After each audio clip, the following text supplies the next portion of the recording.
Namaste, Hari Om.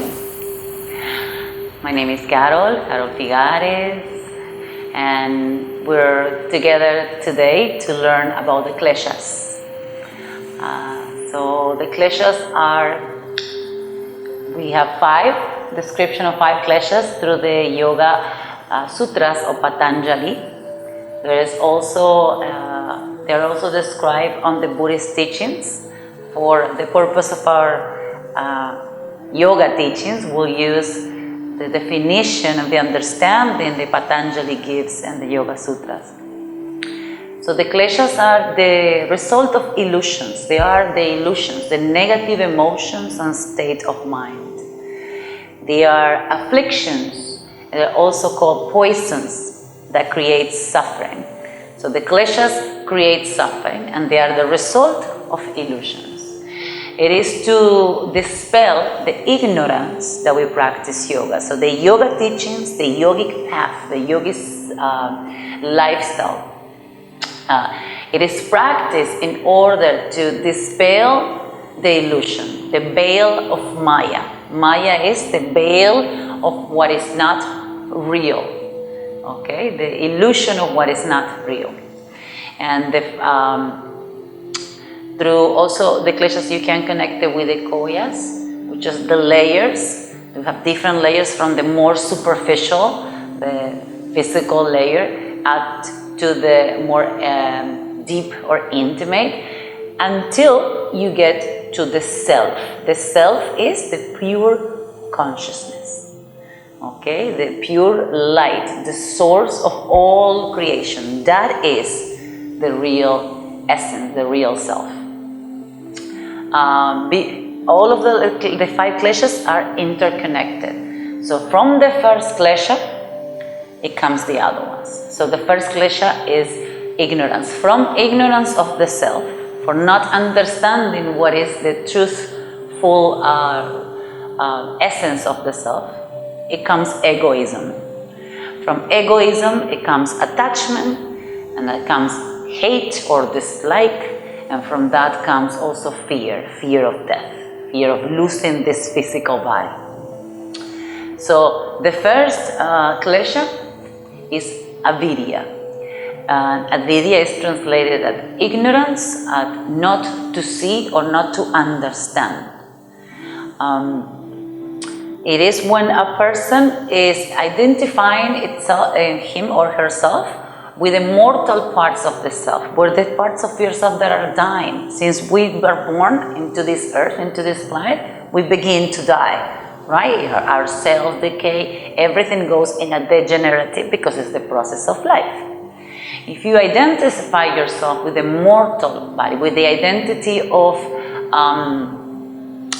I am my profession, I am the relationship I have, I am the daughter of somebody, I am the mother of someone, I live in this country and this is who I am, this is my nationality, this is my heritage. And yes, those are part of the identity for that particular life existence that you have today, but this is not you. The essence of the self is the never ending and ever expanding, never changing, ever expanding consciousness.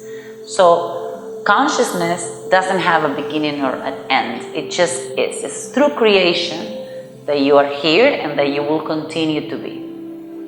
So the avidya is the ignorance, is assuming yourself with a false identity of what you think you are. And this, of course, will create suffering because you have a relationship and you're happy in this relationship. For some reason, this relationship ends, or the person leaves, or something happened, and then you will feel broken, destroyed, and complete because you are so much identified with the connection with that person, or with the job, or the career that you have, that if that vanishes, it will create suffering.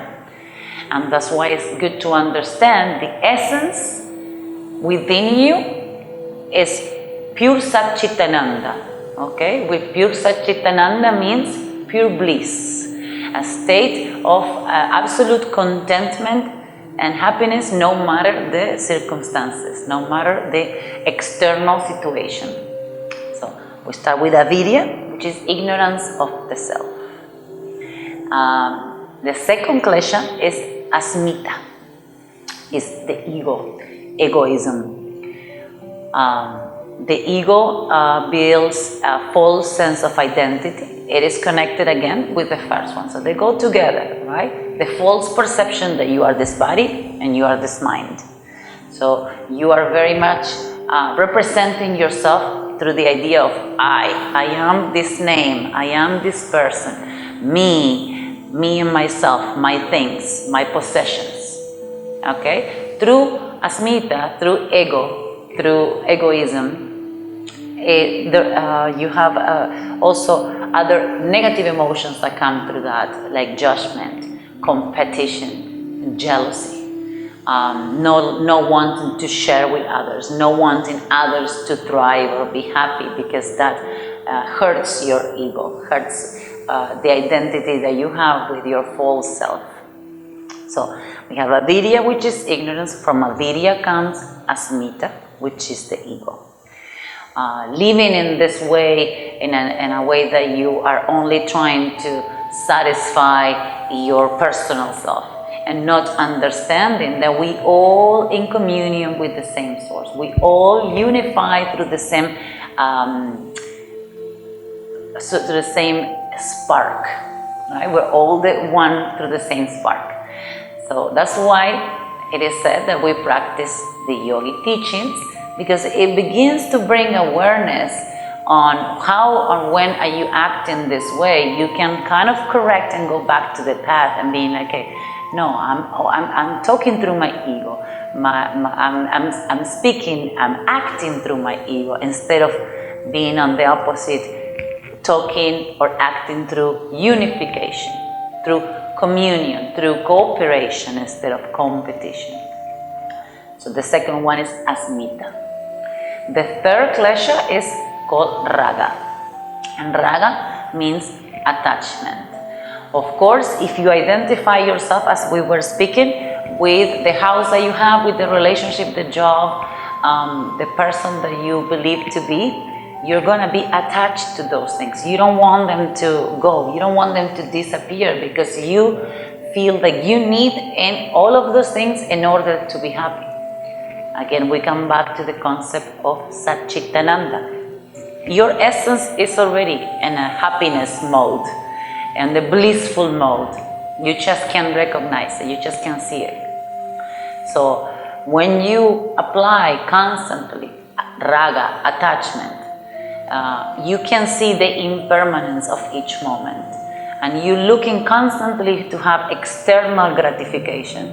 So you must understand that one thing that is constant is the impermanence, the change, the transformation. So if things change, things transform, then you have to go with the flow of things. You can't be attached to one thing that makes you happy and try to fight your way to don't let this thing go, because you believe that that's going to bring you suffering. You gotta allow life to unfold and to transform and take its course on its own. Okay, and that's why you can be so attached to those external gratification things that they are not your real essence. You can enjoy them. You can enjoy the things that you accomplish, the partnership, the loving relationships, of course, because this is going to give you also more happiness, or also great moments, great experiences. But you have to build the roots of the connection with the self through the eternal consciousness. So if those things vanish, you'll still be able to feel happy and feel contentment within. So we have, the third one is raga. The fourth one is dvesa. And dvesa is translated as aversion, sometimes as hate, or a strong dislike. Let's put it this way, it's like strong dislike. And what dvesa means is when we are trying to avoid confronting our fears. We're trying to avoid facing our fears. So we avoid anything that makes us discomfort. either people, situations, experiences. We are avoiding pain. And through the teachings, they say that when you're able to face your fears, when you're able to go through pain as a teaching, this is a very good way to grow, to evolve. Because pain is only a teaching. So if you try to avoid constantly to go into that place that gives you discomfort, then you won't grow out of whatever may be darkness within yourself.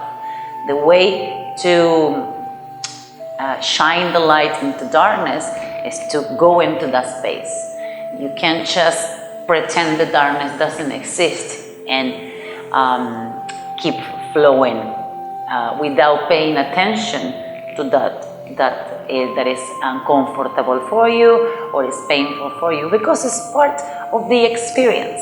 So once you're able to gracefully flow to also things that are not so comfortable for you, then you're able to grow. You're able to, yes, dissipate that darkness and shine the light. And this is Advesa. Advesa is when we're trying to avoid pain. We dislike things that give us discomfort, and we're trying to avoid them. And the fifth klesha is Avinivesa. Avinivesa is clinging to life, fear of death. Again, they're all related, right? So you believe to be this not truthful self, this identity of illusion of the self. This is the ignorance. Then the ego comes, asmita. And the ego makes you act in a selfish way, as if you are not connected with everything around you and the source that is creation. Then you build up attachments to what is not real, but you believe to be your identity, yourself. Then you want to push away everything that gives you discomfort to avoid pain. And eventually, of course, you are afraid of death. You want to hold on to this physical body, to this experience, to this vessel that you are right now at this moment. Because you think that this is the ultimate life. You feel like when this physical body disappears, you as well disappear, which is obviously not correct. The teachings say that this is an incorrect identification with the mortality of the body, as if it is the true self. The true self never ends. The essence continues to live through connection with source, coming back to different bodies, different experiences, and different times, until at some point your soul does attain liberation, enlightenment, and then you're able to elevate with closer to source spark, and then in that case, maybe you won't need to have another reincarnation experience to learn anything else, because you are vibrating right at that level. So to avoid having to go through all this experiencing the suffering of the ego, acting through the ego, acting through ignorance, acting through being selfish, having fear to death. And that's why we practice yoga. We practice yoga to bring awareness. It doesn't mean that right away, or even in a process of many, many years, as really embodying the lifestyle of the yoga teachings, it will disappear like this. Because there are mechanisms of the mind that you need to continue working with.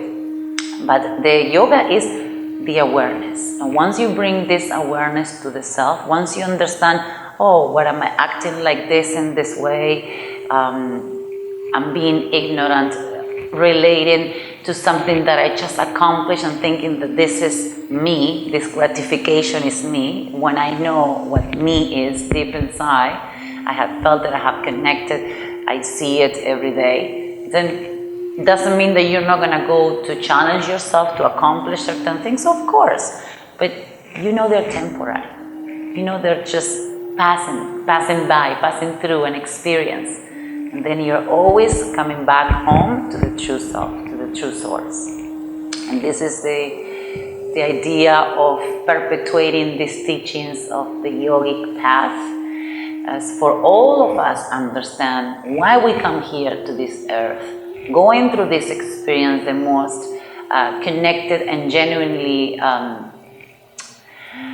feeling that absolute understanding that the essence, the consciousness never changes, never dies, and it continues.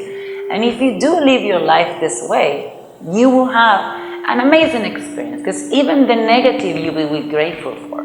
Even things that you're like, oh, why this is happening to me? This is not something I want to go through. But if you understand that everything that comes to you in life is something that you must go through to learn, then you will be much grateful and you will manifest in a completely different way.